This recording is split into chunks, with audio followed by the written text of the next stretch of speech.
Foi. Olá, Tutameia está ao vivo, como sempre trazendo para você um personagem brasileiro, uma figura que nos ajude a compreender melhor os meandros, os caminhos que vive o Brasil nesse momento, para que a gente, o Brasil e o mundo, a economia do mundo, né, para que a gente possa atuar melhor, viver melhor, trabalhar melhor nessa nossa pátria tão querida. Ela é a Eleonora. Ele é o Rodolfo. E ele é o Gabriel, que vai estar conosco nessa conversa para falar sobre economia, desenvolvimento, sistema financeiro. Bom, vamos seguir. Vamos seguir.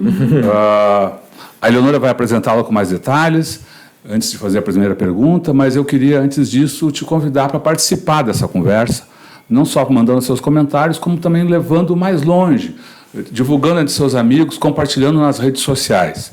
Todo esse nosso trabalho fica disponível no nosso canal de vídeo, o Tutameia TV, no YouTube.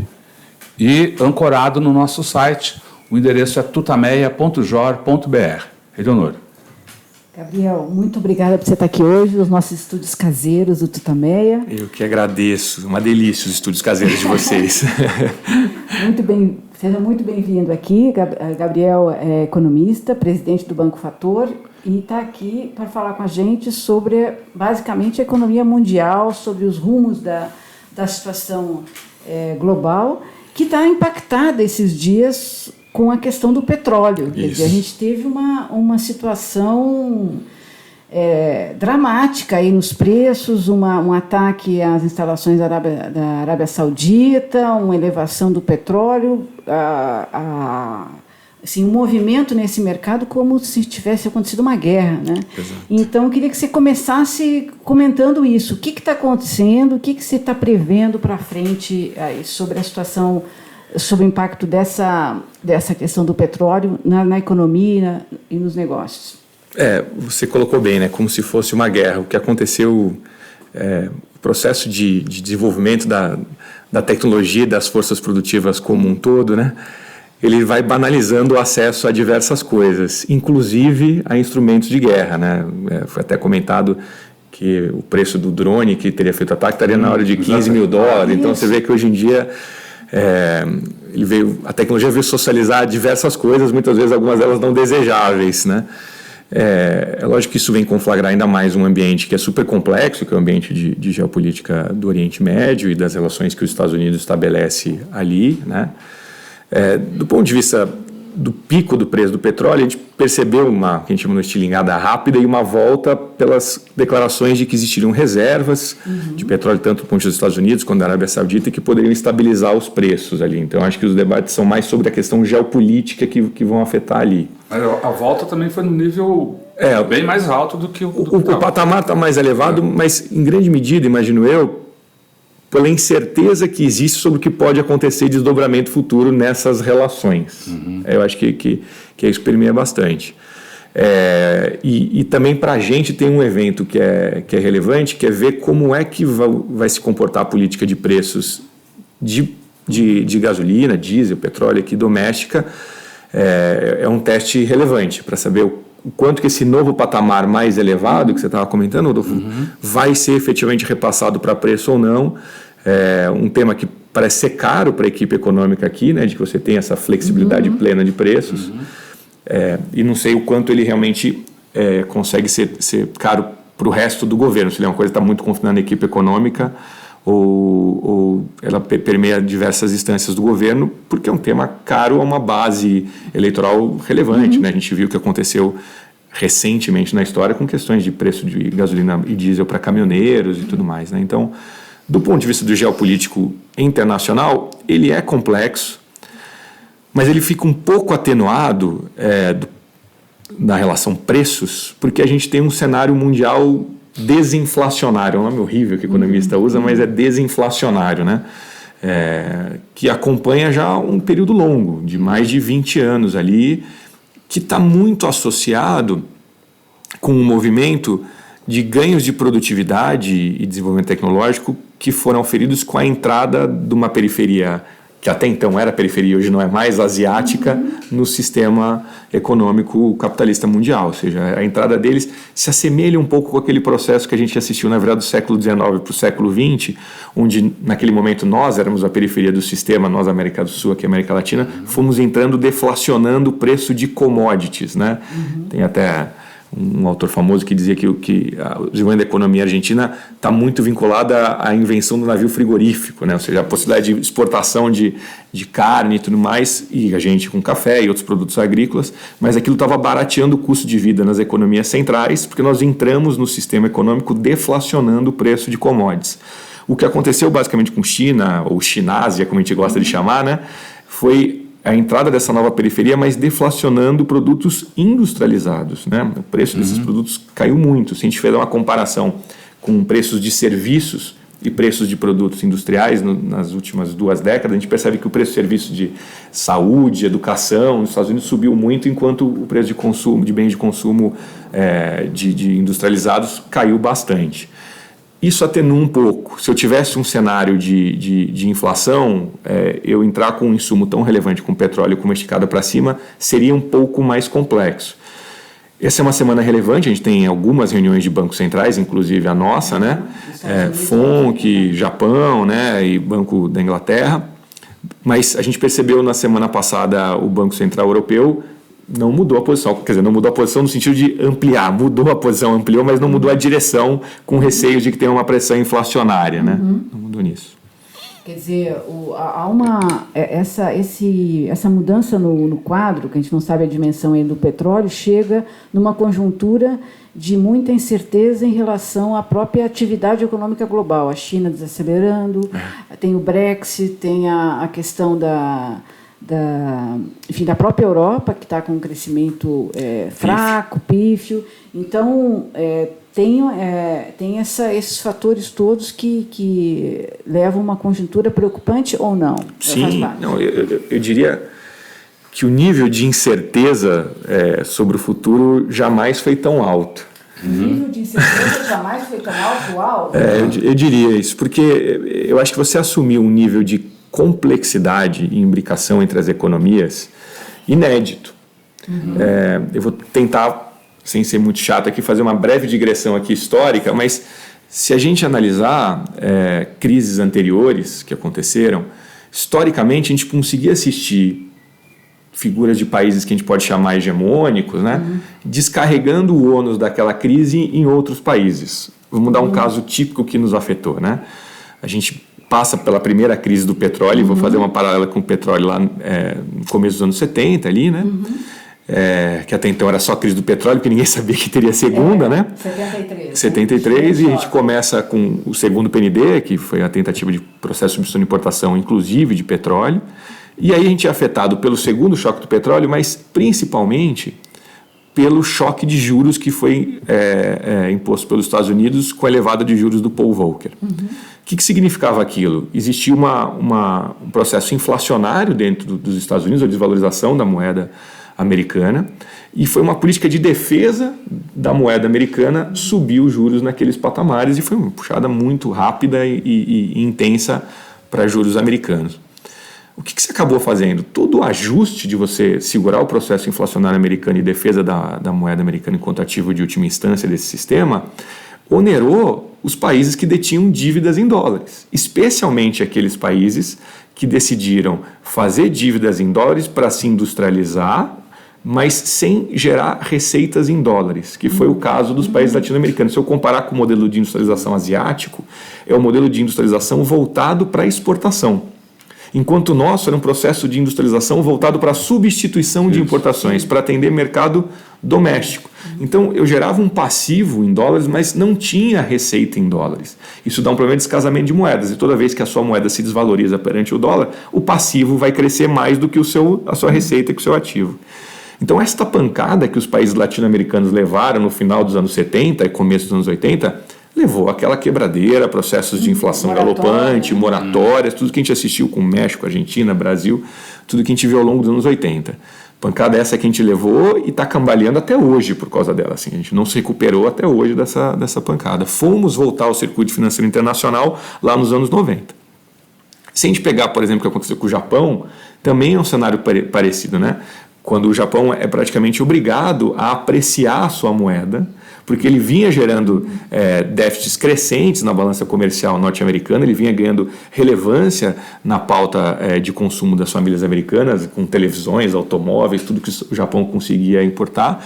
E o custo, de novo, de ajuste da economia americana foi imposta à economia japonesa, que também está numa situação até hoje complexa, porque o seu dinamismo dependia muito da questão das exportações, nunca mais retomou, ainda é uma economia letárgica, com taxas de juros baixas ou negativas, e não conseguiu retomar seu dinamismo. Hoje, o que eu acredito é que existe um grau de correlação, interdependência, especialmente entre a economia chinesa e americana, aquilo que a gente pode chamar de uma economia sino-americana, que é impossível você replicar isso. É impossível aos Estados Unidos impor o ônus do ajuste exclusivamente a uma economia, porque o grau de interdependência hoje é tremendo.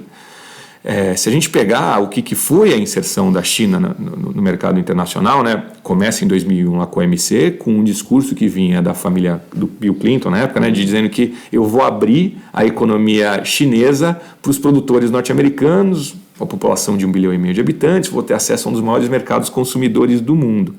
De verdade, o que estava por trás do interesse ou da agenda das empresas americanas era produzir na China para exportar para os Estados Unidos, muito mais do que de lá exportar para chineses consumirem, para ter acesso a custos de produção mais competitivos, tanto por questões de mão de obra, de taxa de juros mais barato, de câmbio desvalorizado, e de lá fazer uma plataforma de exportação basicamente para a Europa Ocidental e para os Estados Unidos. Essa inserção, que vai fazer um crescimento galopante da participação da China no mercado mundial, se a gente pegar em 2001 a gente tinha uma participação similar, Brasil e China, quase 1% do comércio mundial, vai rapidamente para 10% e chegar a 14%, ultrapassando a Alemanha, ultrapassando o próprio Estados Unidos na participação no comércio mundial. Para a gente, como é que a gente assistiu isso? A gente assistiu o que a gente chama aqui de boom de commodities. A gente só assistiu como boom de commodities porque nós somos exportadores de commodities, mas de verdade o que aconteceu foi um boom de consumo. Este boom de consumo que ocorreu nesse período foi basicamente uma fratura naquilo que a gente conhecia como o processo de demanda efetiva no período imediatamente anterior, vamos chamar ali segunda metade do século XX, né, ou até pode chamar anterior, período fordista.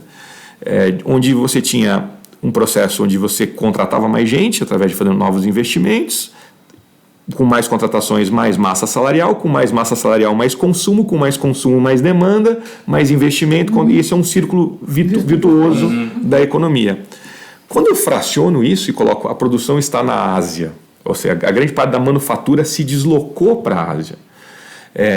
De lá, onde eu produzo, eu vou exportar para os Estados Unidos e para a Europa Ocidental. Poxa, mas como é que a Europa Ocidental e os Estados Unidos vão consumir se os melhores salários já não estão mais lá? Basicamente através de endividamento, ou seja, a alavancagem foi o principal. E aí a gente assistiu todos os filmes e quiser ter o que você quiser. Como é que as pessoas acho que é o Big Short ou Too Big to Fail, que tem uma passagem divertidíssima, uma mulher que era uma stripper, né? E ela se alavancou, tinha 3, 4 hipotecas, que ela ia lá, hipotecava uma casa para ir se financiando e usando aquele recurso para consumir em última instância. Então, isso é um exemplo, lógico, talvez é um pouco exagerado, mas que a gente ganha didática nele. Isso aconteceu muito, essa alavancagem das famílias, usando imóveis, onde que tivesse, para conseguir manter o seu consumo, porque dívida também é renda. Dívida também é renda. Os salários foram tão achatados, né, nesse período que endividar não é que as pessoas eram malucas de dívida, é que o salário estava esmagado, era uma necessidade até de... E se você pegar o que você comentou sobre Brexit, sobre Trump e tudo mais, eu acho que está muito associado a isso, né? Frente à insegurança que existe sobre o futuro e a incerteza sobre o futuro, as pessoas às vezes querem voltar ao passado, né? O passado você sabia como é que as coisas eram.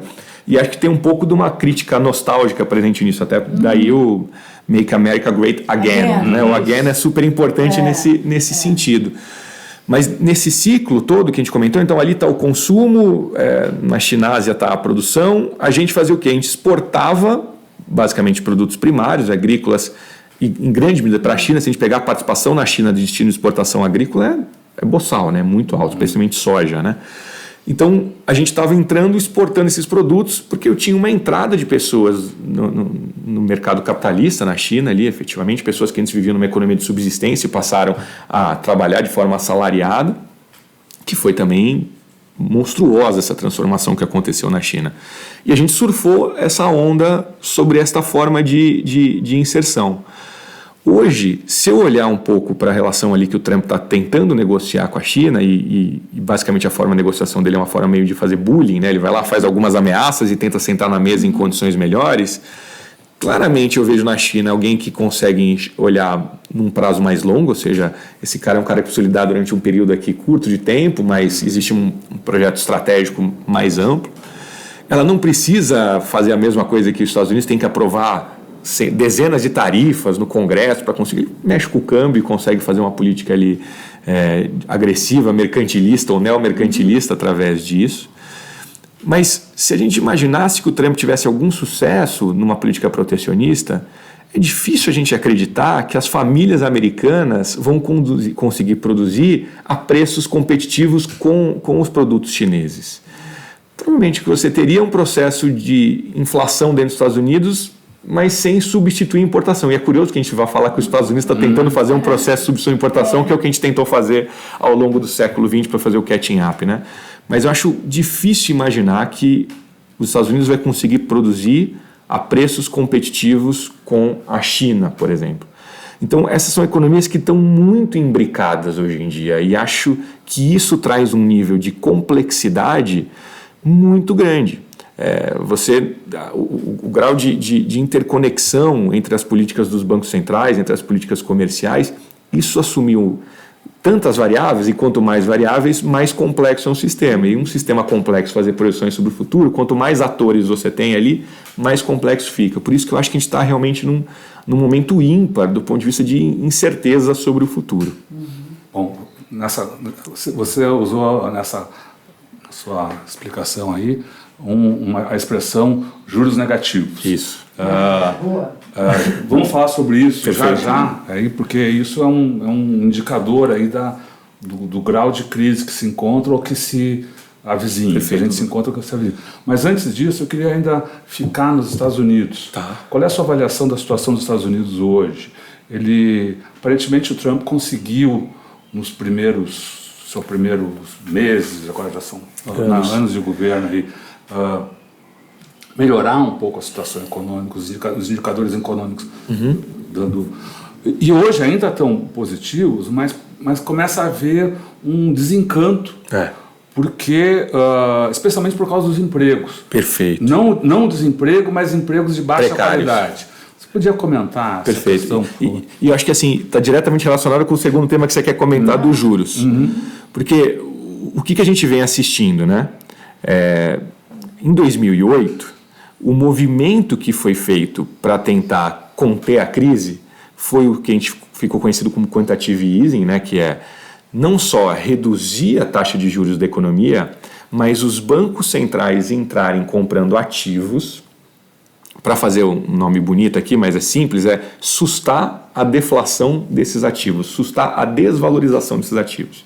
Então, quando você tem um ativo, seja ele de dívida ou de equity, que a gente chama, seja uma ação de uma empresa, ou seja, uma debênture, um papel que você vai receber, um título de dívida de um governo ou de uma empresa privada, o que você tem você comprou um direito de um fluxo futuro de receita. É isso que você comprou, um fluxo futuro de receita.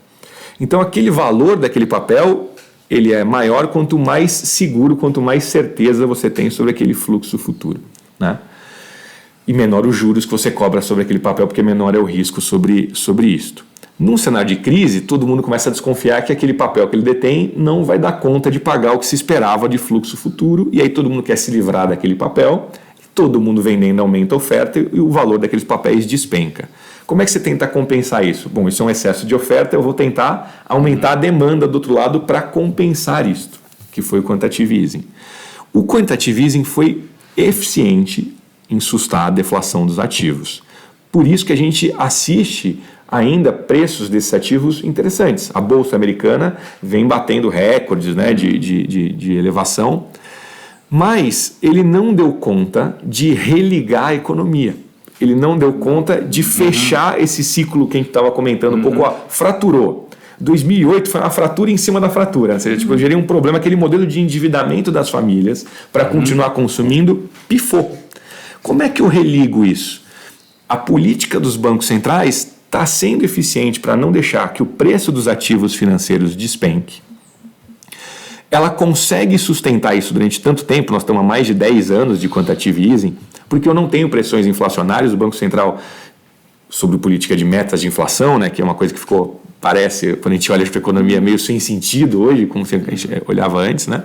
Por isso que a gente vê essas discussões hoje, a teoria quantitativa da moeda acabou. Falar em teoria quantitativa da moeda hoje você precisa estar desligado da realidade, não tem como você defender uma coisa desse tipo hoje.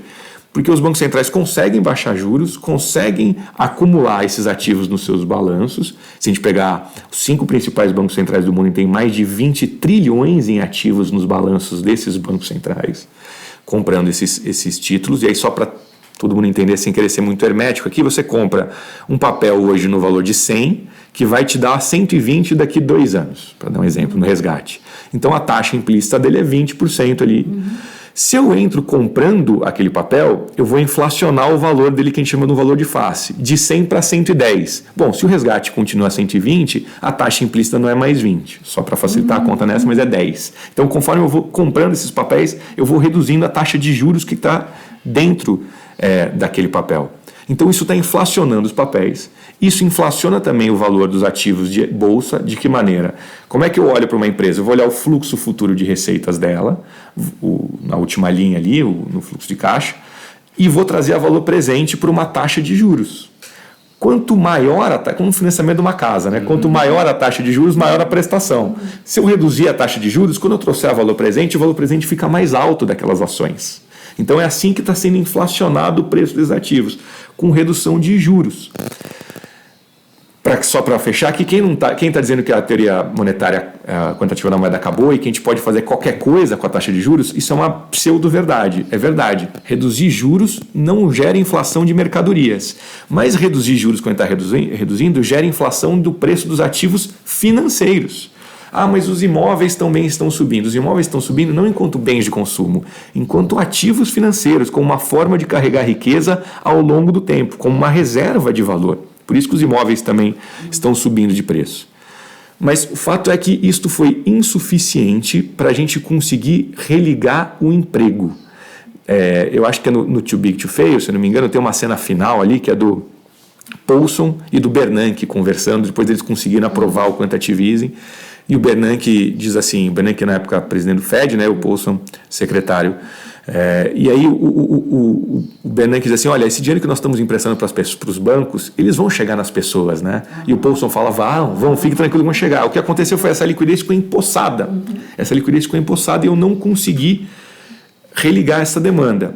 E aí o Brexit e o Trump estão muito associados a isso. As pessoas querem os empregos delas de volta. Aquele emprego que ela tinha uma estabilidade, que tinha todos os benefícios de um emprego estável que existia antes, com uma remuneração mais alta.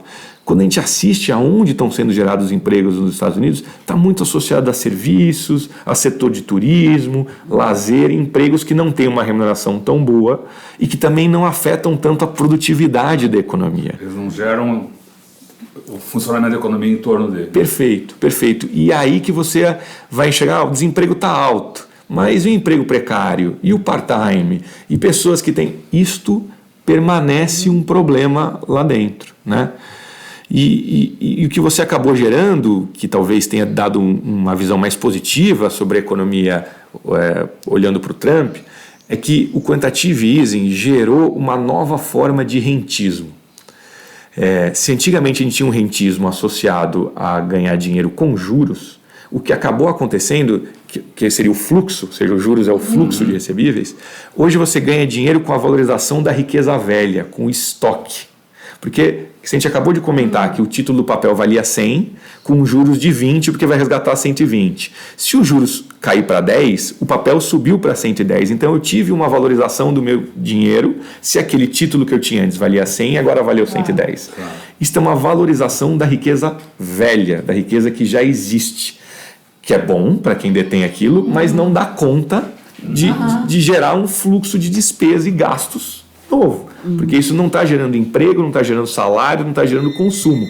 Está valorizando uma riqueza já existente e aprofundando até. Por isso que você vê esse achatamento da classe média no mundo como um todo, como a gente está assistindo hoje em dia. Com reflexos políticos evidentes, né? Para mim, eu não consigo explicar a eleição do Trump, o Brexit, tudo isso que a gente está assistindo, sem entender o desaparecimento da classe média e sem entender o deslocamento desses empregos para a Chinásia. Eu acho que esse é o ponto fundamental para mim, que você enxerga esse esgarçamento do tecido social. E acho que os reflexos são políticos e sociais. Né? E sociais. Tudo isso que a gente está assistindo é um processo de insegurança sobre eu estou perdendo uma posição que eu tinha na sociedade, e aí se voltar para discursos às vezes extremamente conservadores e tudo que a gente vem assistindo.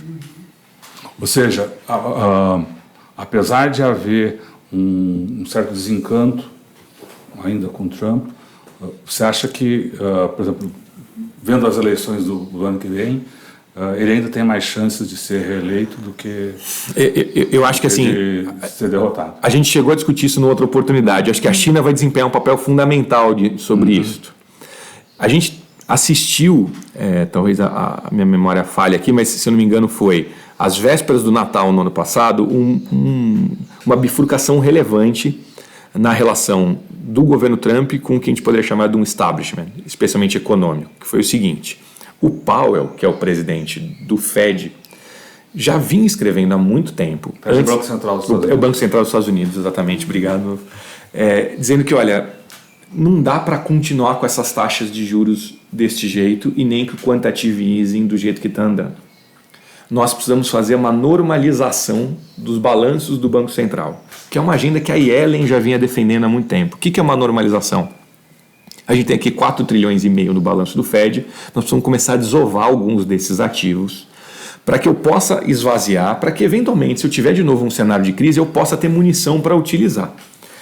É mais ou menos como uma economia que está dependente de um remédio ali. Né? Eu preciso começar a tirar esse remédio da economia para que ela possa voltar a andar de maneira mais funcional, sem remédios, para se amanhã ela se adoecer, eu possa voltar com os remédios.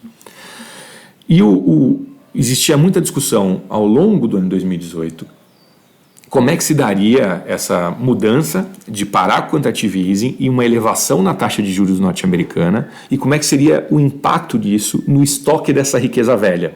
Porque seria o oposto que a gente estava comentando. Se eu subir juros, o que vai acontecer é que essa riqueza velha vai ser desvalorizada. Todo o estoque de riqueza velha vai ser desvalorizado. E aí o que nós assistimos foi que no final do ano começaram a aparecer problemas no preço em bolsa de alguns dos principais bancos norte-americanos. O diagnóstico que ficou mais comum era: bancos, geralmente eles controlam seu passivo e ativo da seguinte maneira: eles captam no curto prazo, que os juros é mais barato, e emprestam no longo prazo. E esse empréstimo no longo prazo vai ser sempre a um juros mais alto, então ele consegue fazer um pouco de arbitragem. E o que o mercado estava precificando é que subir juros no curto prazo, o Banco Central americano estava sendo excessivamente conservador, não existiam razões para subir os juros no curto prazo, e estava compensando essa subida de juros no curto prazo com uma redução dos juros no longo, porque o Banco Central controla os juros de curto aqui, e o mercado vai precificar os juros de longo com os títulos públicos no mercado que a gente chama de secundário. Então, ao fazer esse ajuste, ele estava invertendo a curva. Aquela curva que geralmente você capta no curto barato e empresta no longo mais caro, ou seja, que a gente chama de arbitrar juros, vou captar 1 e emprestar 2 para você aí que eu ganho dinheiro. Se isso aqui inverter, complica toda a minha gestão de ativo e passivo. Então, isso se apresentou como um problema. A inversão da curva de juros se apresentou como um problema. Nisto, a gente ficou noticiado que o secretário do Tesouro americano teve uma conversa com os 6 CEOs dos principais bancos norte-americanos. Desde então, o grau de agressividade do Twitter do presidente norte-americano para com a política do Banco Central americano subiu muito, e a gente soube também que houve uma conversa desse secretário do Tesouro americano com o presidente do Banco Central americano. E de lá você tem uma clara guinada, inclusive dos twitters do presidente do Banco Central e da política. A gente saiu de discutir quanto ia subir a taxa de juros para quanto vai cair a taxa de juros. Isso, para mim, está diretamente relacionado à tua pergunta, ou seja, o Trump ele tem um alinhamento com esse establishment do mercado financeiro porque ele está sendo bom no sentido de valorizar essa riqueza velha, porque ele está batendo pesadamente no Banco Central para o Banco Central continuar reduzindo juros para que ele continue inflando o preço desses ativos financeiros. É isto. A posição dos bancos centrais no mundo inteiro é uma posição super complexa, porque quanto mais você faz isso, a gente está assistindo aumentar aquilo que a gente pode chamar de dissonância entre a inflação e os preços dos ativos financeiros e das mercadorias, da economia real. A gente percebe que a inflação da vida real não cresce, porque como não tem salário, não tem demanda, como não tem demanda, não tem pressão inflacionária. Mas do outro lado, e aí por não ter essa pressão inflacionária, dá para você baixar ainda mais juros. E quanto mais você baixa juros, mais você inflaciona os ativos financeiros. Então, é como se você estivesse assim, soprando ainda mais uma bolha. Efetivamente, esse é o principal risco. Essa dissonância, alguma hora alguém tem que convergir para alguém. Ou os preços da economia real vão começar a encontrar sustentabilidade porque a economia vai retomar, por razões que a gente pode discutir aqui, ou o preço dos ativos financeiros vai convergir para o que está acontecendo com a economia real. E aí esse é o principal receio.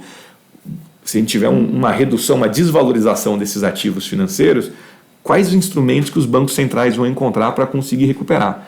Que hoje já estão se queixando, falam assim, eu estou sozinho nessa briga, eles estão chamando os governos centrais para assim, por favor, me ajudem com políticas fiscais expansionistas para que eu consiga ajudar a economia a deslanchar. Esse é o ponto. E há razões para se achar que as economias vão deslanchar? Porque tem muita gente que acha que o capitalismo está meio sem saída de crescimento, né? De crescimento vigoroso e tal, como teve no passado. E os próprios ativos, o dinheiro não tem onde ser aplicado para ter um retorno seguro. Quer dizer, está encalacrada a situação ou não? A gente tem discussões interessantes sobre isso fora e dentro aqui do país. Talvez a gente tenha a mais interessante delas, passe por um documento que o Parlamento Europeu produziu, e aí remete até essa nossa discussão de o dinheiro vai chegar nas pessoas. O que estava sendo discutido lá é o seguinte, olha, a gente deu dinheiro para os bancos e não chegou nas pessoas. A gente precisa começar a pensar políticas de transferência de recursos para as pessoas diretamente. Alguma coisa associada como se fosse uma renda mínima, alguma coisa nesse sentido, né? A Holanda e a Finlândia, se não me engano, são os países que estão mais avançados nessa discussão. E claramente assim, o texto é muito curioso porque eles dizem o seguinte, eles reconhecem que a migração da manufatura para a China especialmente deteriorou a qualidade dos empregos e da renda da classe média. O documento chega a dizer em 40% de perda da relevância da indústria europeia por causa dessa migração para a China. Eles chamam de reshore, ou seja, eu preciso chamar de volta essas empresas para produzirem aqui. A grande vantagem competitiva da China, além de infraestrutura, é ter custos de produção baratos. E eles falam, bom, eu estou mais próximo do mercado, talvez do ponto de vista logístico, o mercado consumidor tenha uma vantagem, mas do ponto de vista de custo de produção, a solução talvez seja migrar para a automação, aquilo que ficou conhecido como indústria 4.0. E aí começam a discutir as tais das dark factories, que são fábricas que não tem nem lâmpada, porque não tem gente, ninguém precisa enxergar, elas funcionam quase completamente com robôs. Mas ao chegar a essa conclusão que essa é a melhor maneira para você fazer o reshore, porque você não tem o custo de mão de obra, fica muito mais barato, eu falei assim, bom, trouxe a indústria de volta, mas não trouxe o emprego, porque eu não conseguia... É isso, e essas pessoas não vão consumir. Bom, então eu preciso, junto com isso, pensar numa política de distribuição de recursos, efetivamente, dar dinheiro, ou seja, passar por cima das instituições financeiras, e tem até um exemplo que se usava em aula, que é o tal do helicopter money, né? Você jogar dinheiro de helicóptero numa vila ali para tentar reativar a economia.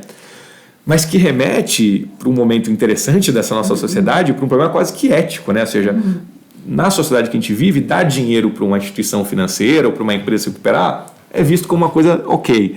Como é que a gente dá dinheiro para as pessoas sem ser em troca de trabalho, né? Como é que isso ataca a pedra angular dessa sociedade, né? De que existem pessoas que a única maneira para elas sobreviverem é vender a sua força de trabalho e por isso que elas se sujeitam a isso, né? Então coloca uma discussão nesse sentido de como é que vai se pensar nisso. Mas eu acho que a gente não vai ter como escapar dessa discussão. Até porque, quando a gente discute temas como reforma da Previdência, que é um tema que foi super discutido aqui no Brasil, eu não vi, por exemplo, discussões sobre premissas de como vai estar a questão da formalidade do emprego aqui no Brasil. O que nós estamos assistindo com essas plataformas são basicamente formas que a gente chama de maneira um pouco poliana, de empreendedores, mas o que você fez é se criar uma situação ainda mais precária para o trabalhador. Ele está sendo obrigado agora a comprar um meio de produção dele para poder se endividar comprando um carro e ser um motorista de Uber, pegar uma bicicleta de algum banco que está sendo alugado lá para você poder fazer entrega por algum aplicativo. Então, você depende dessa pulverização e precarização para conseguir squeezar, apertar ainda mais o valor que você tira dali. Essas são pessoas que vão se aposentar com quantos anos? Vão poder ficar doente? Vão poder ter licença maternidade? Vão poder... Quais são as condições que essas pessoas vão ter do ponto de vista de rede de proteção social? E não dá para o Estado virar para o lado. Esse problema vai voltar para o Estado. Esse problema vai voltar porque você vai ter menos arrecadação e vai ter mais pessoas dependendo do sistema público de saúde, de educação e tudo mais. Então, esse é um tema que vai ter que ser encarado. Com certeza. Essa política trabalhista que está sendo incentivada por esse governo e foi também pelo governo Temer, ela se volta contra o próprio Estado. Eu acho que no final você vai ter uma conta que vai voltar. Se pegar a discussão que a gente está tendo até hoje, vamos desonerar a folha de salários, coisas que a gente viu em vários outros governos no passado. Não é por isso que a pessoa não está... Você não vai, se não tiver demanda, você não vai contratar um empregado a mais, nem porque o juros está barato e nem porque o sujeito está mais barato do ponto de vista de custo do empregado de tributos. Você precisa ter demanda.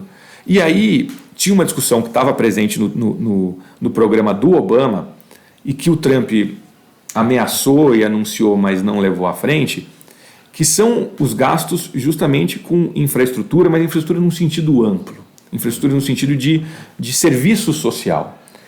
E aí, o que é vício pode ser virtude para o Brasil.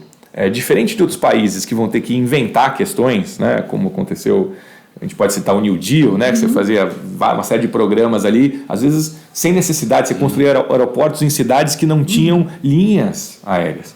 Aqui não, aqui a gente tem tudo para ser feito do ponto de vista de necessidade de infraestrutura. Esse seria um caso clássico que me parece seria um caminho para a gente seguir. Como é que a gente consegue melhorar a infraestrutura? Não só falando de rodovias, não só falando de portos, falando de hospitais públicos, falando de educação pública, falando de infraestrutura social num sentido amplo que é fornecido para o Estado, que tem uma capacidade enorme de geração de empregos ali. E, por outro lado, como é que a gente consegue se inserir num cenário melhor na economia internacional? Isso também estava presente no programa do Obama, para além da infraestrutura, com pesquisa e desenvolvimento. Lá, muita gente acha que nos Estados Unidos é tudo privado, mas o Exército, todos os órgãos de governo têm uma presença enorme na parte de pesquisa e desenvolvimento. Então, o programa Obama previa parcerias público-privadas, onde você criava clusters ali de empresas que podiam ter interesse do desenvolvimento de um tipo de pesquisa. Assim, vamos todos financiar aqui isso aqui, o Estado vai dar um pedaço, outras empresas que vão consumir isso vão ter interesse nisso, e que a partir daí a gente vai conseguir depois com a patente se remunerar, ou porque eu como consumidor daquilo vou ter produtos mais baratos para eu poder consumir. Esse eu acho que é um caminho que a gente tem muito para seguir. E, infelizmente, para pegar o que você comentou, eu acho que a gente está meio na contramão. A gente está enxergando cada vez investimentos que não dão conta nem de repor a depreciação aqui, e que, simultaneamente, também a gente tinha fontes de pesquisa que eram relevantes. Eu não chequei para saber o quanto disso é verdade, mas chegou até mim recentemente, de que, por exemplo, a área de pesquisa e desenvolvimento da Embraer foi completamente desmontada a partir da venda da Embraer, e que a Boeing está fazendo isso agora lá, não tem mais aqui. Pô, isso é uma tecnologia, isso é um conhecimento de fabricação de avião. Aliás, o que me chegou até foi que boa parte da área foi levada pela Mitsubishi. A Mitsubishi veio aqui, viu, falou assim, eu preciso desses caras, e levou para o Japão. Então, isso é uma tecnologia fundamental. altamente complexa, que é muito importante para o desenvolvimento do país e que gera efeitos secundários muito importantes na economia. Então, isso que dá um pouco de preocupação, assim, se a gente não está perdendo o pé e quantas gerações vão ser necessárias para a gente conseguir recuperar isso. E para a gente, como eu falei, sem querer ser um pouco sensacionalista, eu falei que esse é um cenário extremamente complexo, que a gente nunca viu, e eu vou falar para o Brasil também, eu acho que tem um ineditismo. A gente não assistiu uma regressão do tamanho que a gente está assistindo num país com as dimensões do Brasil. Você falar de uma economia de 12 milhões de habitantes, 20 milhões de habitantes, 30 milhões de habitantes que vivem de agricultura, isso é uma coisa. É difícil ter um país com a dimensão geográfica e populacional e demográfica que o país tem e achar que a gente vai ser um país que vai viver de agricultura. É muito complexo. E quais são os efeitos que a gente vai ter no tecido social disso aí? Isso preocupa muito. Talvez comparável com a Rússia, depois da... Porque a Rússia viveu uma regressão avassaladora. Mas depois do fim da União Soviética. A União Soviética, quando virou Rússia. Tem um amigo meu, não vou dedurar ele para não ter problemas diplomáticos aqui, mas assim, ele costuma fazer o paralelo para frente, para a gente, um pouco com a África do Sul. É um país uma economia que se reprimarizou significativamente e que tem uma concentração de renda abissal, com uma camada da população que vive em condomínios fechados, carros blindados e altamente armada, e uma grande fatia da população que vive numa situação bem precária. Esse é um cenário bem preocupante para o Brasil, um país da dimensão do Brasil bem preocupante. Porque a concentração de renda está aumentando no mundo todo e no Brasil deu uma guinada, deu uma disparada. É isso. Nos últimos anos especialmente, porque você vai ter os 3 anos de uma crise muito acentuada. Foi a maior recessão, talvez, que a gente tenha vivido? Os números tem números divergentes se foi a crise mais profunda e aguda, mas há um consenso que é a retomada mais lenta. É a retomada mais lenta que a gente tem. Isso é muito ruim, isso é muito difícil, né? Os economistas dão outro nome bonito, eles chamam de histerese, isso, que é quando você começa a destruir capacidade produtiva da economia. Que é um pouco do que a gente estava dizendo aqui. Se eu começo a não fazer o investimento, vou dar um exemplo meio cotidiano aqui, mas se eu não faço investimento nas ruas, nas estradas necessário para cobrir a depreciação, a minha capacidade de infraestrutura vai diminuir de um ano para o outro. Né? Então aí a minha capacidade de crescimento vai também diminuir de um ano para o outro. Então cada vez a gente vai se colocando numa situação mais difícil para esse tipo de recuperação econômica. Na minha visão, quando eu olho para o Brasil, muito associado a dogmas que você foi criando ao longo do tempo. Agora parece que estão mudando, está vendo? Vários economistas que antes diziam que não podia baixar juros, agora tem que baixar juros. Economistas que defendiam, por exemplo, que você tivesse uma legislação como teto de gastos, assim, olha, teto de gastos não vai ser aplicável, não vai funcionar, a gente vai ter que rever o teto de gastos. Eu acho que a realidade talvez esteja gritando a plenos pulmões. Entristece que tenha demorado tanto e ainda preocupa quanto tempo mais vai demorar para a gente olhar para a realidade e não ficar nesses dogmas que assombram a cabeça de muitos economistas e políticos por aí. Mas na prática, as políticas que o governo Bolsonaro vem aplicando, elas voltam contra essa perspectiva, né? Eu acho que tem uma discussão que está colocada ali e a gente vai assistir muito isso ao longo de 2020, que vai ser interessante a gente ver. Eu tenho a sensação de que o presidente não tem o mesmo nível de convicção sobre essa política econômica que a equipe econômica tem. E eu não sei como é que vai ser se a gente ficar amarrado na camisa de força, que é o teto de gastos, você ter um ano de eleição municipal quase com o que a gente chama de shutdown lá fora, com fechamento do governo. Porque o governo está colapsando, você não está conseguindo. Você vai zerar o que a gente chama de despesa discricionária. Coisa que a gente já vinha alertando lá atrás, né? O professor Beluso, que eu escrevo sempre com ele, lembrou de um texto de 2016 que a gente escreveu, quando saiu o teto, falando, olha, quando você cria esse teto, o que vai acabar acontecendo as despesas discricionárias, que é o que você consegue mexer, vão ser zeradas, e as despesas recorrentes vão continuar crescendo. Então você vai piorar a qualidade do gasto, em vez de melhorar, né? Foi exatamente o que aconteceu passando 3 anos. Não é nenhum... Era óbvio que isso ia acontecer. Então, esse cenário de deterioração do gasto público, eu acho que 2020 vai ser um ponto de inflexão relevante para a gente ver se, de novo, quem tem esta convicção de que o teto é importante, porque o teto melhora a confiança na economia e a fada da confiança vai trazer o investimento de novo, vai conseguir propor dobrar a aposta, ou se o governo vai ser acometido de um pragmatismo, é o seguinte, eu não posso deixar num ano de eleição municipal o governo fechar e zerar os investimentos completamente. Então acho que 2020 vai ser um ano interessante de a gente assistir como é que vão se dar essas reações. O problema é que até agora o governo que vem fazendo é o contrário daquelas políticas que você citou aí, o programa do Obama, né, de incentivo.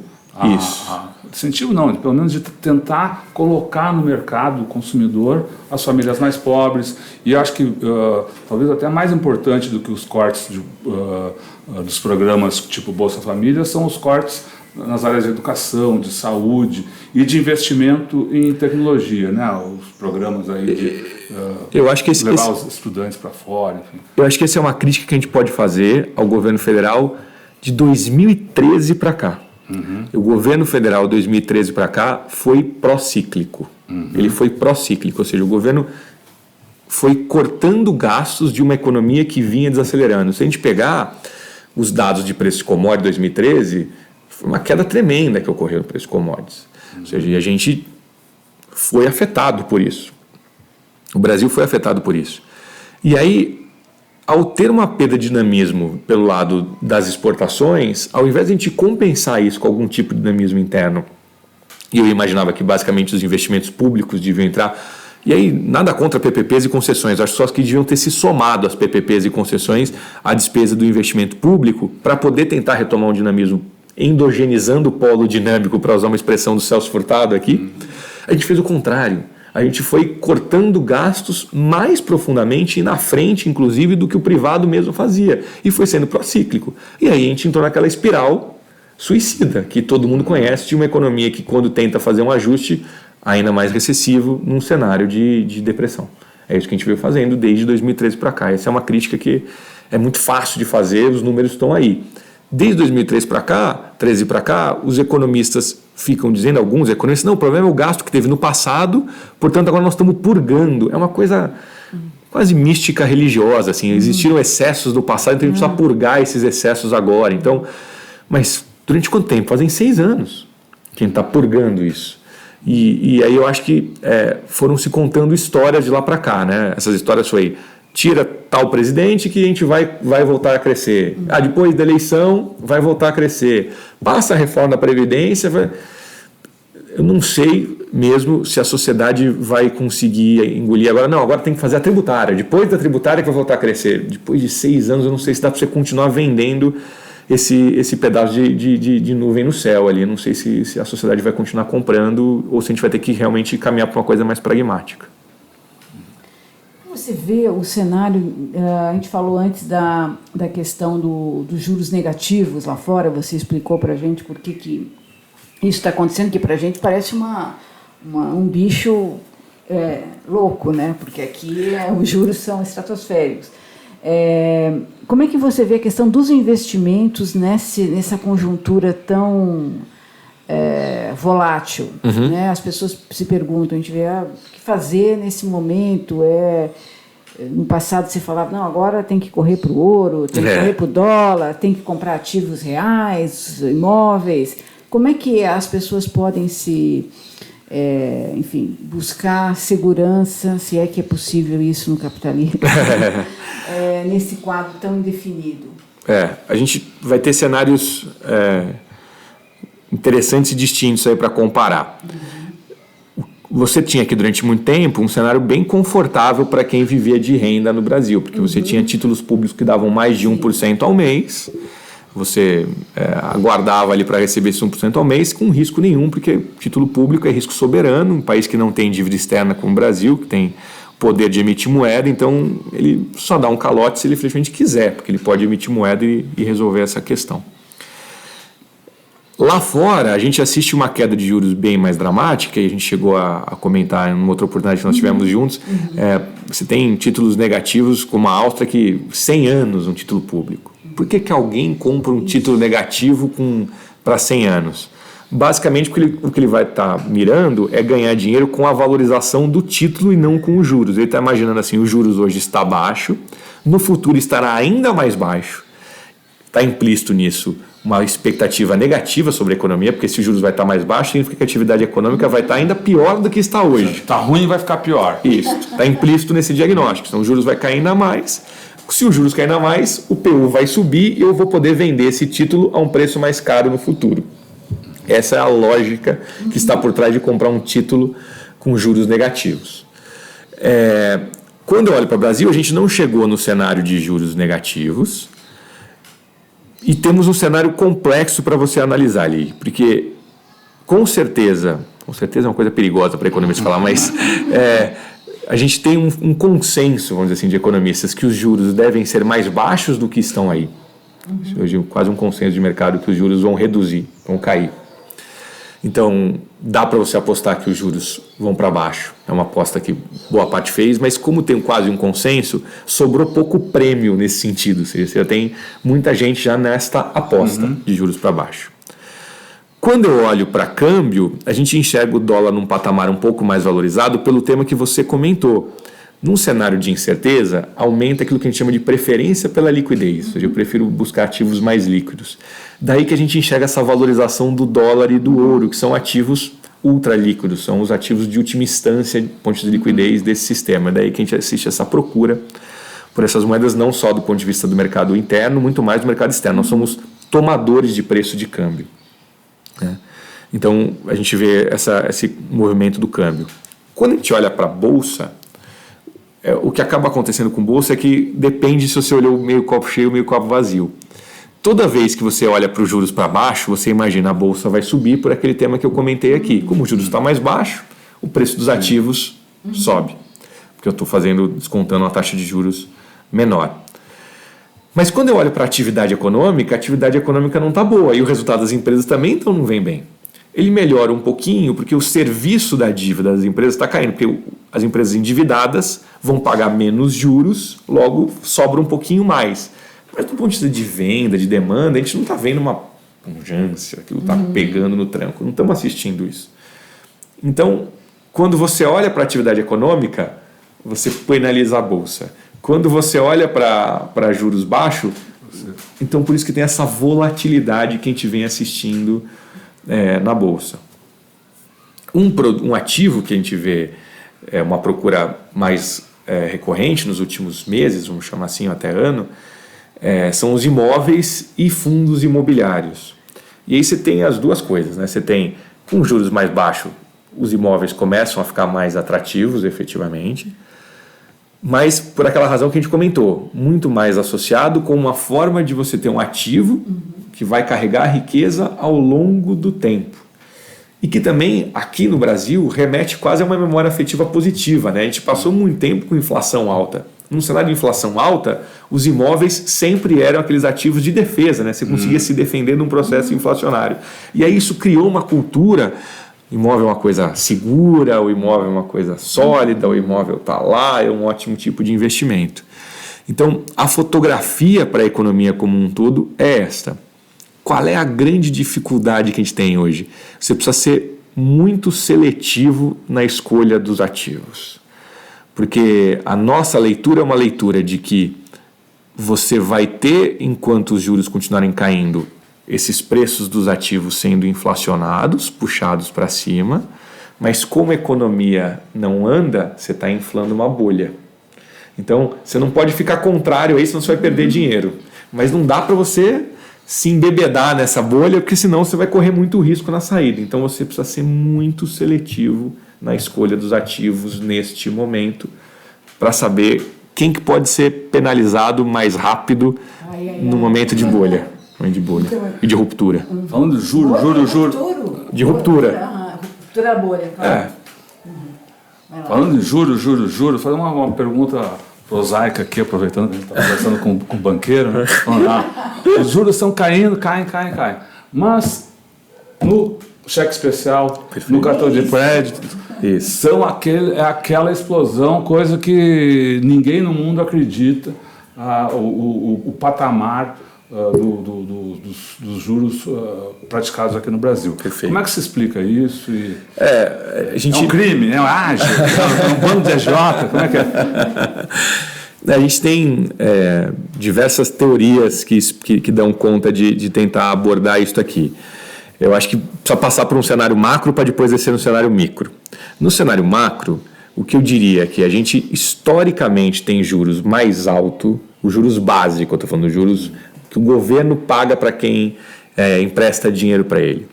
Porque está muito associado com aquelas questões que eu falei do final dos anos 70 e início dos anos 80 para 90. A gente precisa entender que quando deu o choque de juros internacional, a desvalorização da nossa moeda foi brutal, porque a gente ficou em estado de não conseguir de moratória, né? Não conseguir honrar isso, desvalorizava a moeda e provocava inflação. E a forma de conter a inflação foi com uma sombra de dolarização, que foi o Plano Real. Ou seja, é como se fosse uma teoria da relatividade, que é o quê? Eu tinha um carrinho que era o dólar e outro carrinho que era a moeda doméstica. Então esse carrinho vinha se desvalorizando em função deste outro aqui. O que é o Plano Real? Eu vou pregar um no outro. Toda vez que esse daqui mexer, esse daqui também mexe. Duas coisas que se mexem juntas estão paradas uma para a outra. Então eu colei numa moeda que esta sim desempenhava bem as suas funções, né? De unidade de conta, reserva de valor e meio de troca. Preguei nela e falei assim, olha, como vocês não confiam, a sociedade não confia mais nessa moeda, ela vem perdendo valor, eu vou pregar numa moeda que tem credibilidade e consegue transferir essa confiança para a sociedade para zerar a inflação, e por isso que foi tão rápido. Poxa, ninguém tinha pensado nisso antes? Como é que essa ideia foi só acontecer em 94? Não é verdade. A proposta do Plano Real já existia desde os anos 80. O problema é que para eu conseguir fazer isso, eu preciso ter um lastro, que é o tal da quantidade de dólares que eu tenho na economia para conseguir ter uma paridade. Porque senão eu vou fazer uma restrição de liquidez muito grande. Eu só vou poder ter proporcionalmente moeda em função do lastro que eu tenho.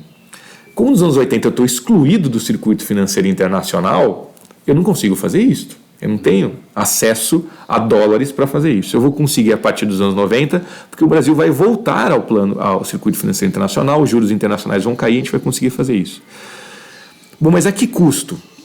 Se eu sou um país que está apostando na valorização da minha moeda ao pregar ela no dólar, eu dificilmente vou conseguir atrair mais dólares com superávites comerciais. Porque se eu valorizei a minha moeda, eu perco competitividade no comércio internacional. Porque com uma moeda valorizada, tudo que eu importo fica mais barato, tudo que eu exporto fica mais caro. Então era difícil eu fazer um modelo de ter dólares porque eu tenho superávit comercial. Muito difícil. Até, se a gente lembrar, nos anos 90 era super comum dizer que todo mundo comendo queijo importado, alface importado, todo mundo viajava para Disney, era uma maravilha. Então, isso foi muito dos anos 90. Como é que eu consigo manter, então, uma atração de dólares num cenário deste, para ter esse lastro? Eu mantenho juros elevados. Com juros elevados, eu tenho uma disparidade, uma arbitragem entre os juros externos e o juros interno, que vai fazer valer a pena eu trazer dinheiro de fora para cá para ganhar estes juros. E aí, quando a moeda valoriza, eu ganho os juros mais a valorização. Vocês concordam? Porque se eu comprei aqui 100 mil dólares que valiam 200 mil reais, agora eles são 100 mil reais que valem muito mais dólares. Né? Então, essa valorização junto com os juros, você ganhava duas vezes nisso que a gente chama de carry trade, né? Esse processo de ganhar assim. Qual é o efeito disso na economia? É um ambiente radioativo para toda a indústria, para toda a competitividade nacional, para a geração de emprego, é tudo isso que a gente assistiu ao longo dos anos. Mas valorização do câmbio é uma droga que os políticos têm dificuldade de se livrar, porque ela é muito sedutora. A sensação de poder, de ganho de poder aquisitivo para a população, de controle da inflação, de moeda forte. Feliz. Isso para ganhar a eleição é muito poderoso no curto prazo, mas com efeitos muito negativos no longo prazo. Então, historicamente, a gente consegue explicar os juros altos no Brasil pelo fato de que a nossa forma de inserção está muito associado a essa necessidade de atrair divisas fortes com disparidades em taxas de juros de fora para dentro. Esse é um ponto importante para a gente marcar aqui, porque durante muito tempo eu e vários outros economistas tiveram que se degladiar com outros que diziam o seguinte: olha, os juros é alto no Brasil porque o Brasil gasta demais. Como o Estado gasta muito, ele provoca a inflação, ele acelera a economia, e ao acelerar a economia e provocar a inflação, eu tenho que subir juros. Eu até brinquei esses dias num fórum na GV que eu estou aguardando alguém publicar um paper econométrico para demonstrar que a relação era inversa àquela que os economistas diziam. Porque se eu pegar de 98, 99 até 2013, durante todos esses anos, o Brasil apresentou superávit primário. Durante todos esses anos, as taxas de juros estiveram altíssimas. De 2014 para cá, eu só tenho déficits primários e os juros nunca foram tão baixos. Porque isso não está relacionado com isso. Os juros estão baixos e o déficit primário elevado porque a atividade econômica está ruim. Logo a arrecadação caiu, logo eu consigo botar os juros para baixo. Mas para além da atividade econômica ruim, esta é a primeira vez que eu consigo baixar juros porque eu não tenho estrangulamento externo. Historicamente. Tem as reservas de 300... As reservas são um ponto diferencial fundamental do Brasil com outros emergentes pares, a exemplo da Argentina. Isso é fundamental, isso foi uma herança muito positiva. Se a gente brincasse e voltasse 20, 30 anos atrás e dissesse que o Brasil ia ser credor líquido, né, de dívida externa, o pessoal internava a gente ia pagar a dívida externa e ainda ser credores. Então, isso é uma herança muito positiva, muito relevante. Isso muda muito a situação e ainda mais também por um cenário que eu tenho crises que não preciso subir juros porque o cenário internacional é de juros muito baixo pelo quantitative easing e tudo que a gente explicou. Mas é a tua pergunta. Bom, então está caindo os juros aqui dentro dos juros básico e não está chegando na ponta. Eu acho que tem dois cenários. Em grande medida, a gente consegue explicar, sim, pelo grau de concentração boçal que nós temos no mercado financeiro brasileiro, né? Se você pegar ali depósito à vista, participação em crédito, 4, 5 bancos vão ocupar uma fatia quase que integral. O resto dos bancos ele é residual nesse ponto de vista. Então a gente tem realmente uma grande concentração bancária. E concentração bancária é poder de formação de preço, sim. E enquanto existirem ativos com menos risco que pagam um prêmio bom, como a gente comentava agora há pouco sobre títulos públicos, é óbvio que ele não vai emprestar mais barato. Eu lembro, eu passei logo no início que entrei no banco, com algumas conversas que a gente teve com investidores institucionais, não vou aqui declinar que tipo de investidor institucional, que era muito curioso. Eles falavam assim, olha, a gente já alertava sobre isso há 3 anos atrás, assim, dizendo os juros vão cair e vocês vão ser obrigados a comprar ativos com mais risco. E a gente já queria apresentar que tipos de ativos para eles já começarem a se antecipar. Eles diziam, não, se tudo der certo, o Brasil der errado, os juros voltam a subir e eu posso ficar alocado em títulos públicos deste jeito. Eu acho que a gente vai começar a assistir uma redução desses juros, inclusive pela razão de que com juros mais baixos, o apetite a risco tem que ser elevado, porque eu preciso buscar prêmio, e prêmio é risco. E aí eu tenho, de novo, as contradições existem, né? A dialética está aí para fazer isso com a gente. Tem um lado positivo, porque a gente vai assistir, talvez, custo capital mais barato para diversos empreendimentos, para pessoa física e tudo mais. Ao mesmo tempo, precisa se tomar, de novo, muito cuidado, é o lado de quem trabalha em banco falando, para a gente não flexibilizar excessivamente os critérios de análise para conceder dinheiro.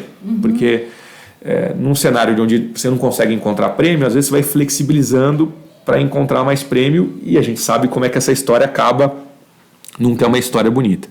Então a gente é bem prudente nesse sentido de olhar com calma esses tipos de momentos. Assim. Você falou agora, explicando esse mecanismo dos juros, você falou dessa sombra de dolarização que foi construída aí pelo Plano Real. Esse governo agora, já faz alguns meses, levantou de novo essa lebre da dolarização, embora de uma maneira um pouco atenuada, falando da liberalização dos depósitos em dólares. Eu sempre fico cabelo em pé quando escuto a questão dolarização. Você está correto. Porque eu acho que é uma perda, além da perda de soberania, coloca o país a reboque, literalmente. A moeda é a coisa mais soberana que possa ter, talvez. Perfeito. Então, como é que você vê esse tipo de possibilidade de flexibilização de contas em dólares E dá certo a dolarização? Deu certo em algum lugar no mundo? Deu certo nos Estados Unidos. Por enquanto também, né? Em 2008. Deu uma balançada, né? Eu acho que você tocou num ponto fundamental, até quando falam de moedas, criptomoedas ou questões desse tipo. Eu sou sempre muito cético. Até estava também num fórum recentemente, onde as pessoas, um economista disse assim, olha, a gente percebeu, a gente aprendia na faculdade de que a moeda era uma criação privada. Na verdade, o Estado foi muito importante na criação da moeda. Na minha faculdade, eu aprendi que o Estado moderno estava completamente associado a cobrar imposto, monopólio da violência e cunhar a sua própria moeda. Aliás, cunhar a sua própria moeda e imposto são coisas conexas. Então, está muito associado à questão da soberania e do Estado moderno. Né? Para além disso, para além de você eventualmente renunciar a seus instrumentos de política monetária, e se você olhar, tem casos interessantes, assim, talvez a metáfora que seja mais próxima é a Grécia, ao fazer uma política de tentar sair da crise, ela está numa situação mais parecida com o Rio de Janeiro do que com o Brasil. Porque como ela não tem flexibilidade sobre a política monetária, porque ela depende do Banco Central Europeu, ela está manetada na política monetária. Então, você fica numa situação que realmente te retira um instrumento fundamental de política econômica. Então, esse é um ponto. Mas, para além disto, quando eu faço a comparação, de novo, usando o exemplo dos nossos vizinhos aqui da Argentina, perceba como as crises, quando tem questões cambiais, são muito mais graves lá, porque as famílias têm dívida em dólar. As pessoas financiavam imóveis, carros, só que ninguém tinha salários indexados ao dólar. Então, aquele problema que eu comentei que acontece com o país, quando ele se endivida em dólares e não tem receitas em dólares, que pode acontecer com as empresas, lá acontece com as famílias.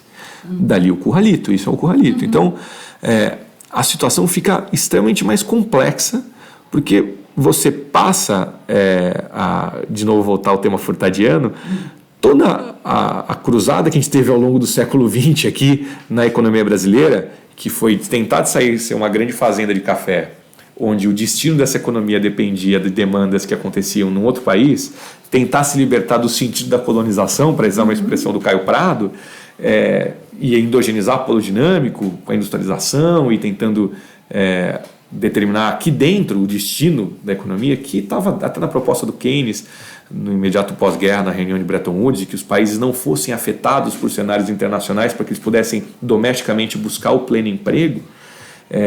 Você vai na contramão ao fazer isso.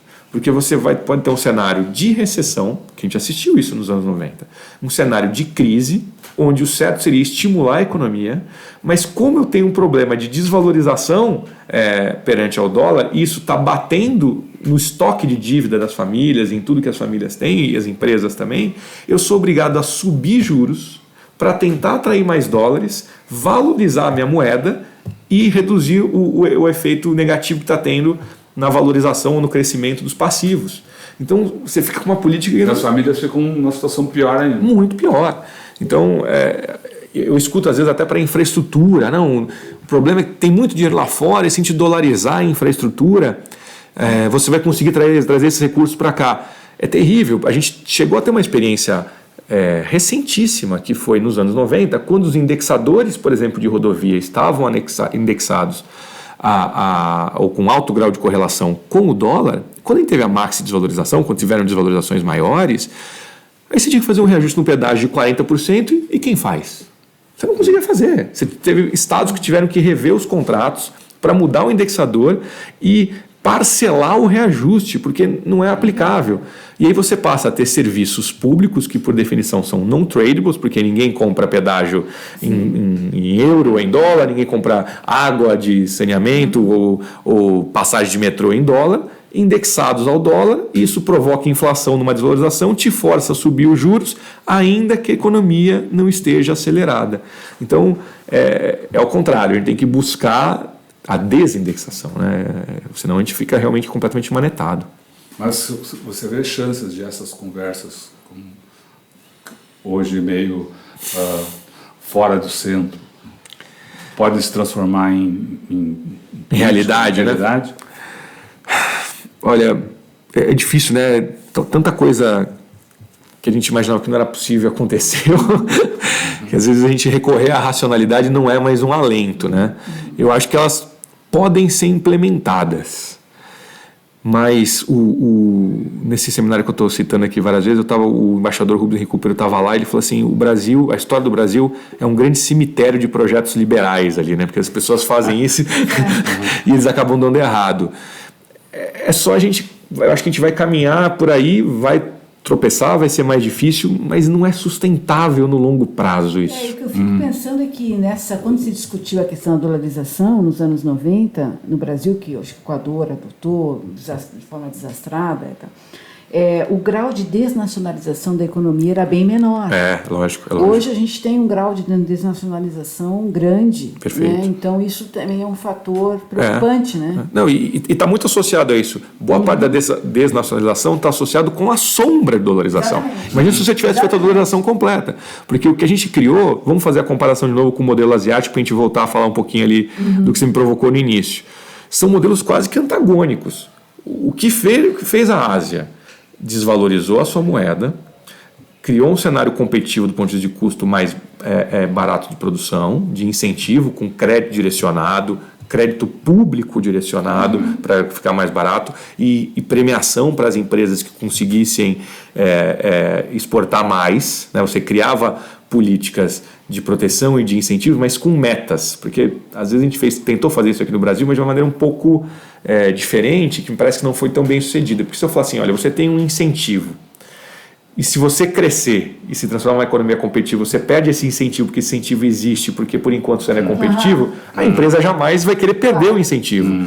Na Ásia, o que você tinha eram políticas em que o incentivo permanecia desde que você atingisse metas de competitividade. Ali fazia muito mais sentido. Uma contrapartida. Mas ali você tinha crédito direcionado, incentivos, juros baixos e investimento pesado em infraestrutura, porque infraestrutura é algo que aumenta a produtividade como um todo. Seja porque você vai ter um escoamento melhor no porto, ou porque você vai conseguir chegar mais rápido na sua casa. A produtividade do trabalhador que passa 2 a 4 horas no transporte público é muito distinta da quem passa meia hora, 40 minutos. Né? Então, isso aumenta a produtividade da economia como um todo. Quando eu olho para o Brasil ou para a América Latina, o que a gente fez? Juros elevados, câmbio apreciado e redução do investimento a quase zero.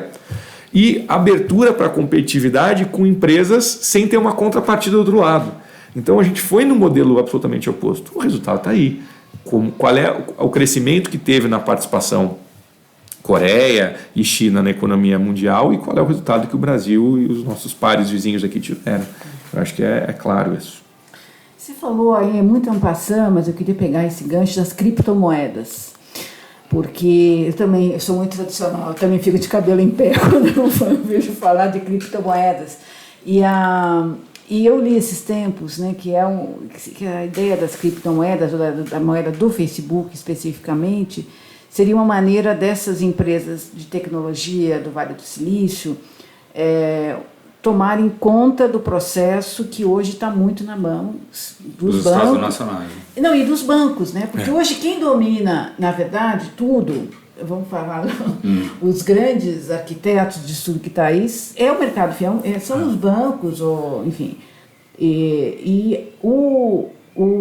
Essas redes sociais, ou enfim, essas empresas da área de informática, tecnologia, elas aí sim ganhariam uma outra dimensão ao terem as suas próprias moedas e derrubando justamente a importância dos Estados nacionais. O que faz sentido nisso aí? Não, eu acho uma provocação maravilhosa. Tem uma frase do Wolfgang Streeck que eu gosto muito, que ele diz que antes os estados tinham empresas e agora as empresas têm nações, né? Têm mercados ali. Então, o que significa isso? Antes as empresas tinham que ter políticas adaptativas aos estados e agora ao contrário, os estados têm que ter políticas adaptativas às empresas. Isso está acontecendo e de maneira muito acentuada nisso que você acabou de comentar. Se você olhar para uma fotografia para a Bolsa norte-americana, você vai encontrar exatamente o que você falou. Se eu olhasse nos anos 80, quem que estava lá na Bolsa americana? Empresas de petróleo. Quem está hoje? Empresas de tecnologia e bancos. São empresas de tecnologia e bancos, são esses caras que estão lá. As empresas de tecnologia especificamente são um modelo de negócio bem interessante se a gente for analisar, né? Eu gosto de fazer uma metáfora que eles são quase cidades-mercado ali, né? Eles são o que a gente chama de marketplaces. Por que a gente chama de marketplaces? Porque, se a gente lembrar ali, Veneza, Florença, aquele surgimento do que era o capitalismo que a gente entende hoje, eram regiões onde a oferta e demanda se encontravam. Ali você fazia as trocas e aquilo ali cobrava um pedágio para que a troca se desse naquele ambiente. Se a gente olhar no setor financeiro, no setor de serviço de alimentação, no setor de entregas, você vai ter esses diversos marketplaces, que como que eles dão certo? Quanto mais pulverizado forem as duas pontas, mais ele é bem sucedido. Vamos dar um exemplo. Eu poderia desenvolver um algoritmo para uma empresa de serviço de motoristas, como é o táxi que a gente tem hoje, Uber, Cabify. E você vai juntar ali 10 rapazes muito bons em tecnologias e eles vão escrever um algoritmo tão bom quanto ou melhor do que dessas empresas. Vai encontrar. O que faz ela ser ela não é o algoritmo dela. O que faz ela ser ela é ela conseguir criar o que a gente chama de path dependence, uma trajetória dependente. Ela ter tamanha gravidade que ela se transforma no mercado daquele setor. Então, você vai naquele aplicativo, porque aquele aplicativo é que você vai encontrar mais motoristas. E vão ter mais motoristas, porque aquele aplicativo você vai encontrar mais gente. E se os motoristas forem pessoas que têm baixa capacidade de formar preço, ou seja, são pulverizados, e do outro lado, também os demandantes por aquele serviço também forem pessoas com baixa capacidade de formar preço, eu me situo no meio como um oligopólio oligopsônio, ou como um monopólio monopsônio. Eu consigo achatar os dois lados, eu consigo. E vou gerando uma demanda crescente. Então, o que esses caras fazem? Eles reestruturam o mercado em torno deles, para que eles sejam o encontro da oferta e da demanda. O que eles produzem efetivamente? Difícil a gente falar, né? O que é produzido por eles? É complexo. Na verdade, o que ele faz é encontrar a oferta e a demanda e faz essas duas coisas se atraírem e ele se transforma no marketplace daquele tipo de serviço. Ele vai gerando uma gravidade que ele vai atraindo tanta gente daquele serviço que ele virou, até que no final você não fala nem mais outro nome, você fala o nome daquela empresa, você fala.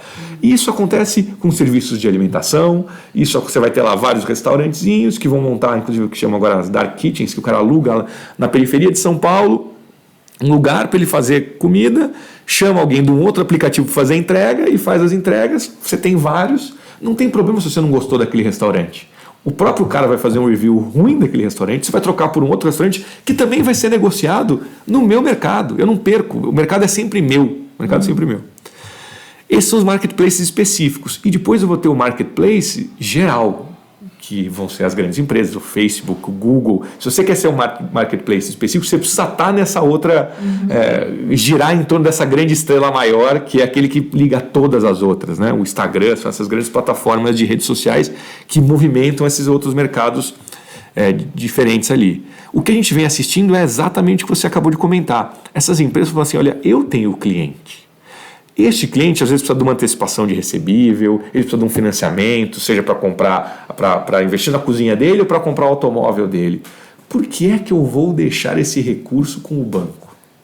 Como é que eu consigo fazer a antecipação do recebível para esse cara e ganhar dinheiro eu com isso? Né? Às vezes o cara está recorrendo à antecipação via cartão de crédito, você consegue fazer por outros mecanismos e vem sendo estudado isto. Ainda sem pensar em moedas, eu diria assim nesse caso, mas as fintechs desempenham um papel relevante nisso. Eu acho que a moeda é o caso extremo disso. Assim, eu não quero só dar crédito, eu quero inclusive escrever o dicionário, eu quero emitir a moeda. Eu ainda sou cético a que isso consiga se universalizar. Eu acho que existe um ponto super positivo, que é o tal do blockchain, a forma como você valida essas moedas. Eu acho que isso é um sistema de validação muito importante, de segurança, que funciona para várias outras coisas, né, onde que todos os participantes são obrigados a validar para cada alteração, para cada criação nova. Isso é muito interessante para a questão de segurança. Mas, num cenário de insegurança, eu ainda acho que as pessoas vão correr para aquela moeda que tem a segurança soberana por trás do Estado. Eu ainda enxergo essas moedas com dois papéis ali. Ela pode ser um meio de troca eficiente para um ambiente específico, digital, de jogos, de transações que acontecem num ambiente, numa rede social ou coisa desse tipo, ou um ativo financeiro um pouco mais arrojado, porque as pessoas compram o Bitcoin como se fosse um ativo buscando a valorização. Citei aqui uma específica, mas compram buscando aquela valorização. Mas eu acho difícil desempenhar as três funções, né?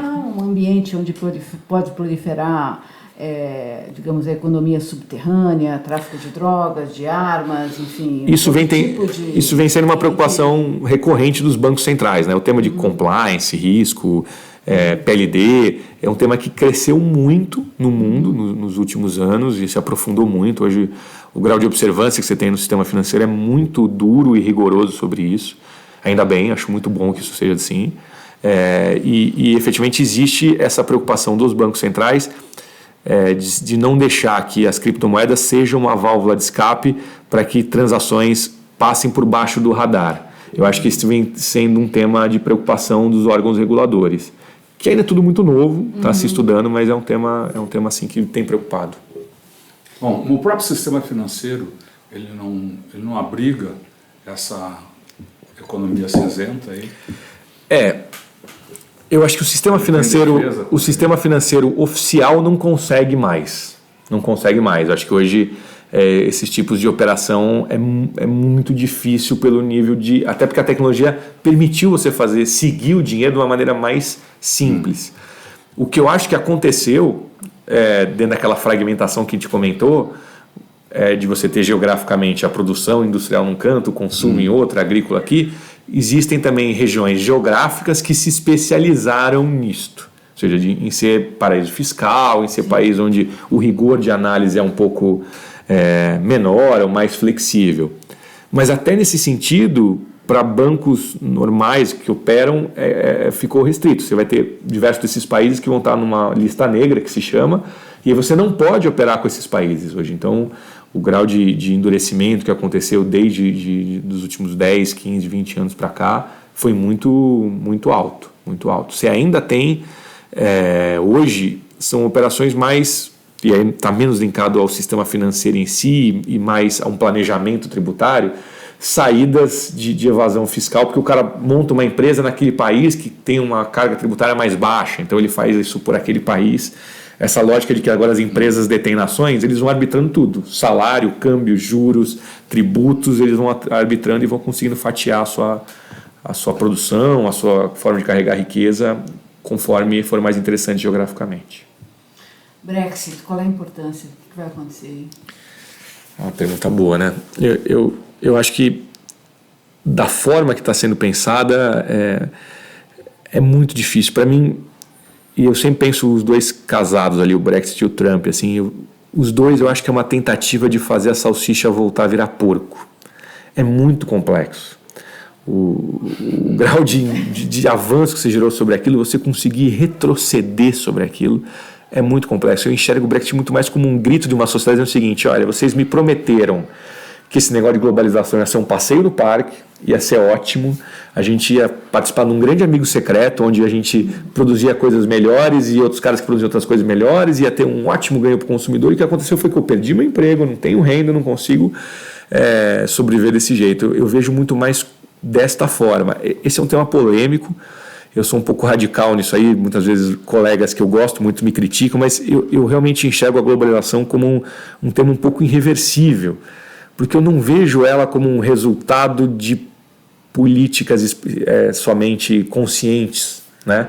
Eu vejo ela como um movimento mesmo, né? Um movimento do capital, né? Como o Marx enxergou ela aí no século XIX. Acho que é um movimento próprio do capital. A globalização é uma tendência natural do capitalismo, né? Eu acho muito difícil a gente lutar contra isso. Eu acho muito difícil a gente tentar reverter isso. Eu acho que é mais fácil a gente pensar em globalizações mais civilizadas, mais inclusivas, que pensam em questões ambientais, sociais. Mas a reversão dela eu acho muito complexo. E fica uma coisa realmente ultra mal parada. E aí a gente começa a namorar com essas coisas meio estranhas, né? A democracia está atrapalhando, né? Vamos fechar o Congresso temporariamente para tentar passar. E eu nesse grau de incerteza que está acontecendo e de problemas, eu realmente tenho muito receio que a gente dê um passo nesse sentido, né, de uma ruptura mais profunda que envolva questões políticas e sociais. Eu acho que a gente está num momento complexo e que demanda algum tipo de coordenação e arquitetura internacional, financeira e política. E para o nosso azar, a gente nunca teve um cenário tão complexo com governantes talvez tão pouco preparados para enfrentar um cenário tão complexo. Eu acho que isso vai ser esse é o grande desafio, que a gente passa para frente aí. E a democracia atrapalha? Nunca. Ao contrário, a gente tem um economista que escreveu dizendo justamente isso, olha, entre um mercado eficiente e a democracia, eu prefiro jamais, né? Eu prefiro ficar com outro economista, que é o Marshall. Esses dias, tem um priminho meu que está para prestar vestibular, e ele me mandou um WhatsApp perguntando, Murilo, aliás, se ele vê esse negócio, ele vai lembrar. Ele falou assim, olha, como é que chama aquele economista que dizia que a economia serve para melhorar a vida do homem e da mulher comum? Eu falei, é o Marshall. O Marshall é o economista que dava aula para o Keynes e dizia justamente isso. E o Keynes tinha uma frase maravilhosa, que ele falava que a humanidade só ia se emancipar quando a economia passasse para o banco de trás da história. A economia não pode estar dirigindo o carro, né? A economia tem que ser um meio para servir a melhoria da qualidade de vida das pessoas. Em grande medida, ela consegue entregar isso, né? As pessoas, às vezes, você fala de Marx, mas você tem um iPhone, alguém já deve ter ouvido essas coisas desse tipo, né? Aquela grau de confusão o Marx várias vezes fala assim, olha, essa é a parte positiva do capitalismo, é a banalização das mercadorias, é dar acesso a uma diversidade de coisas que você não teria se não fosse o desenvolvimento das forças produtivas, você desvincular das necessidades de valor de uso. Essa é a parte boa.